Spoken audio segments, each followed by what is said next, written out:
It feels incredibly vulnerable to share this, as it's a deeply personal experience I've never discussed with anyone close to me. Perhaps putting it into words will help me process everything. Last summer, my brother and his wife asked me to look after their son, Ryan, while they went away for the weekend. Ryan had just turned 18, a bright, thoughtful young man who was always easy to be around. I agreed without hesitation, expecting a few typical days of movies, snacks, and lighthearted conversations. The first day passed uneventfully. Ryan and I spent time watching a comedy series, laughing at silly jokes and catching up on life. Everything felt normal, but I couldn't have anticipated how much would change the next day.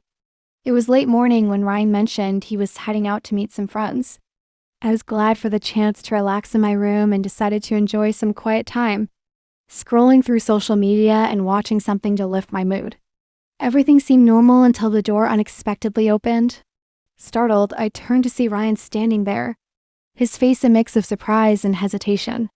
"I forgot my keys," he said quickly, but his expression betrayed something more.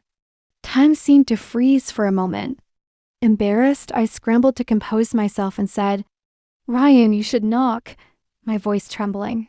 He apologized and quickly left, leaving an awkward tension in the air. The rest of the day was strained. Ryan avoided my gaze, and I felt an unease between us that hadn't been there before. That evening, as we sat in the living room, I decided to address the situation. "Ryan," I began cautiously, "about earlier." "Let's just forget it, okay?" He interrupted, nodding quickly but with an unreadable expression. I thought that would be the end of it, but the unease lingered. Over the next few days, Ryan seemed to find excuses to be around me more often. His small touches and lingering glances felt strange, and yet there was an undeniable connection forming. One evening, as I was cleaning up after dinner, Ryan approached me hesitantly. "Lauren, can we talk?" he asked. "Of course. What's on your mind?" I replied, drying my hands. "I just can't stop thinking about what happened," he admitted, his cheeks reddening. "It was an accident," I said quickly.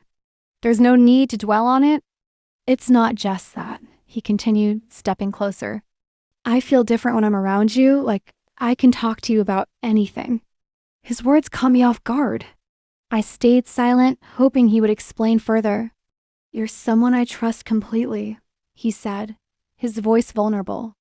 "And I think I might feel something more than that." His confession stunned me.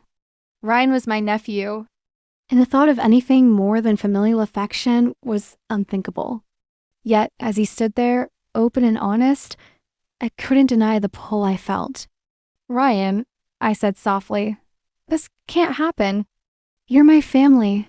"I know," he replied, his voice cracking, "but I've never felt this way before." Placing a hand on his shoulder, I tried to steady us both. "We have to set boundaries. Whatever you're feeling, it's not something we can act on." Despite our conversation, the tension between us didn't dissipate. Ryan's presence became a constant reminder of the emotions I was trying to suppress.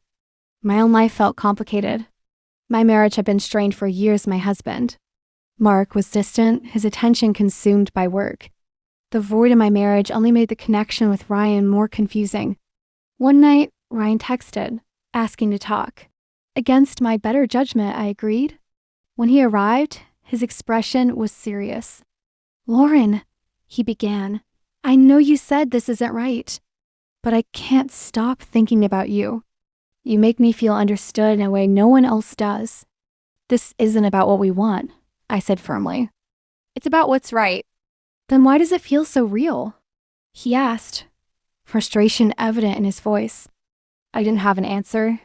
The truth was, I didn't know why, but I knew we couldn't let these feelings take over. Over time, Ryan and I found a way to maintain a connection without crossing boundaries. It wasn't easy, but it was necessary. Our bond remained strong, but we both knew where the line was drawn. It was a constant effort to navigate the complexities of our emotions.